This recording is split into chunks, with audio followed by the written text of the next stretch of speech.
그러면 이제, 자, 이제 다른 것들은 이제 전체적으로 알아봤습니다. 이제. 그러면 이제 사업소득. 지금 우리 프리랜서들이니까요. 네, 프리랜서들이 사업소득을 받았을 때 종합소득 신고를 어떻게 해야만 할 것인가? 라는 부분들을 좀 자세히 알아보도록 하겠습니다. 자, 일단 사업소득은 종합신고를 할 때, 자, 이제 필요 경비를 아까 인정받을 수 있다고 그랬죠? 필요 경비를 뭐 어떻게 계산할 거냐, 이겁니다. 어떻게 계산할 거냐. 그랬을 때, 이제 이걸 갖다가 내가 기장을 해야 될 것이냐, 아니면은 단순 경비율이나 기준 경비율을 갖다가 해야 될 것이냐, 이거 좀 헷갈리시죠? 그래서 일단은 이 기장 의무화 추계 신고 여부를 갖다 판정을 할 때 어떻게 판정하는지 그 판정하는 단계를 좀 보도록 하겠습니다. 자, 일단 1단계. 자, 기장을 해야 되느냐 아니냐를 일단 판단을 하게 됩니다. 그리고 난 기장 안 할래. 그리고 경비율 적용할 거야. 그럼 이제 적용할 경비율도 내 마음대로 정하는 것이 아니라요. 단순 경비를 적용할 것인지 기준 경비를 적용해야 될 것인지 판정을 해야만 합니다. 그리고 그래, 기장을 해야 되나? 네가 경비율로 한다고? 그래? 그래도 돼. 근데 가산세를 좀 내줘야 돼. 라고 하는 것입니다. 왜? 법적으로 정해진 기장 의무에 따라서 하지 않고 단순 경비율이나 기준 경비율로 내가 만약에 한다고 한다면 인정을 해주겠으나 가산세 내라. 왜 법대로 안 해? 라고 하는 것입니다. 그래서 이 가산세까지 다 따져보고 우리가 판단을 해야 된다는 것입니다. 그래서 일단은 대원칙이 이겁니다. 우리 사업소득자들이, 프리랜서들이 종합세 신고를 할 때는 무조건 기장을 하는 게 원칙입니다. 기장을 하는 게. 기장이라는 게 뭐냐 이겁니다. 기장, 장부에 기록한다 이겁니다. 기장, 장부에 기록한다. 우리 복식 부기할 때 부기 있죠, 부기. 장부에, 기록한다 이겁니다. 네. 그리고 회계 있지 않습니까? 모일회, 계산하다. 장부를 모아서 계산하자 이겁니다. 결국은 회계나 기장이나 부기나 다 장부 기장하자 이겁니다. 왜? 네가 쓴 거 장부에다 다 기록해. 그리고 경비 얼마 나갔는지 증빙이 있으면 그 증빙대로 그대로 계산해라 이겁니다. 이게 대원칙이라는 겁니다. 그래서 그걸 갖다가 우리가 이제 복식부기라고 합니다.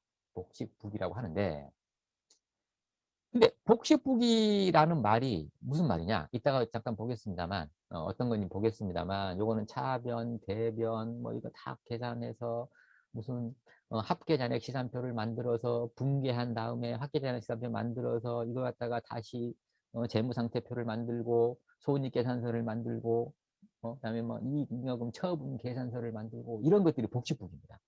그러면 이게 회계사는 세무사들이 해야 될 영역입니다. 우리는 좀 회계를 배웠다 하더라도 하기가 굉장히 힘듭니다. 그러면 복식부기를 내가 못하면 어떡할 거냐 이겁니다. 그거 지식도 없는데 차변, 대변도 뭔지 모르겠는데 대변은 알겠네요. 화장실 가는 건가요? 아무튼 네, 모르겠는데 어떻게 할 거냐? 그러면 오케이. 그러면 간편장부로 해. 간편장부라는 게 이제 차변이나 대변을 이제 모른다 내가. 그러면 그냥 매출액 얼마 적는 겁니다. 그리고 뭐 매입 비용 얼마, 뭐 사왔냐 네가. 그리고 뭐 식대는 얼마고, 밥값은 얼마 썼고, 다음에 기름값 얼마 들어갔고, 접대비 얼마 썼고, 이런 것들을 간단한 장부에 적어라 이겁니다. 간단하게. 간편하게 적어라 장부에다가. 그러면 복식부기 한 것을 인정해 줄게 라고 하는 것입니다. 그러면 자, 여러분들은 어떻게 생각하십니까? 복식부기로 하실래요? 간편장부로 하실래요? 뭐 다 간편장부로 할 거 아닙니까? 복식부기 모르니까. 그러면 국가에서는 그래 네 편한 대로 해 그럴까요? 아닙니다. 복식부기를 해야 되는 사람과 간편장부를 작성할 수 있는 사람을 법으로 정해놨습니다. 매출 규모가 어느 정도 되면은 무조건 복식부기 해 이렇게. 그리고 그 이하이면 그래 간편하게 적어 이렇게. 그 조건이 있습니다. 그 조건 이따가 한번 따져볼 거고요. 그래서 복식부기를 해야 되느냐 간편장부를 해야 될 것인가 일단 정해집니다. 근데 이제 내가 복식부기 의무자가 됐어요. 됐는데 나는 이제 복식부기 못하겠단 말이에요. 그래서 나는 경비율로 갈랜다. 라고 판단을 했단 말입니다. 그러면 할 수 있냐? 있습니다. 단 기준 경비율로밖에 못합니다. 단순 경비는 적용을 시켜주지 않습니다. 복식부기 의무자가 경비율로만 하겠다라고 한다면 무조건 기준 경비율로만 할 수 있습니다. 단순 경비율은 비용을 많이 인정을 해주는 건데요. 그건 안 해주겠다라고 하는 것이거든요. 이따가 이제 단순 경비율과 기준 경비율의 그 차이점과 뭐 의미에 대해서는 이따가 보겠습니다만. 그리고 기준 경비율을 했으나 장부 기장하라고 했더니 너가 장부는 기장 안 하고 경비율로 했단 말이지. 국가에 정해준 걸로. 그러면 가산세 무조건 내 이겁니다. 그리고 신고를 안 한 것으로 봐버립니다. 장부로 적어야 되는데 경비율로 했기 때문에 신고도 안 했구나, 기장도 안 했구나, 가산세를 부과 무조건 해버립니다. 무조건. 그래서 이걸 잘 따져봐야 된다는 겁니다. 이 가산세 굉장히 큽니다. 이게 뭐 20%, 또 뭐 매출액의 10,000분의 7 이렇게 부과가 돼버리기 때문에 이걸 잘 따져보셔야 됩니다. 네.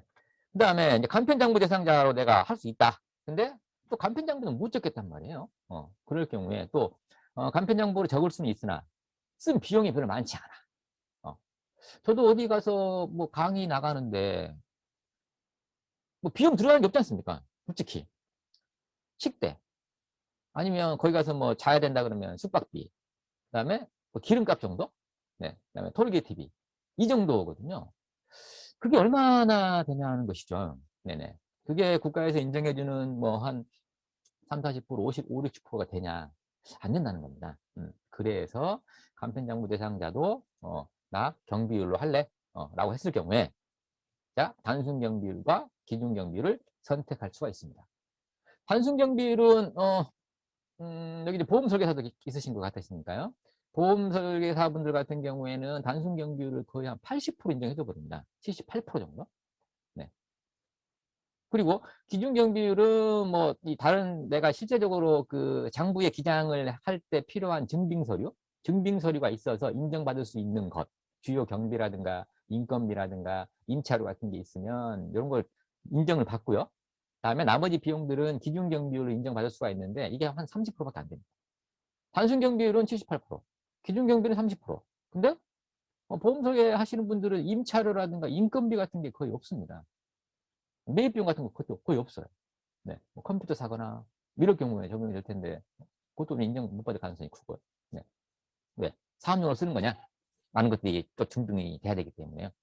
그래서 이 단순 경비율이나 기준 경비율을 선택할 수가 있는데 그러면 다 단순 경비율로 하려고 하지 않을까요? 저라도 단순 경비율로 하려고 할 겁니다.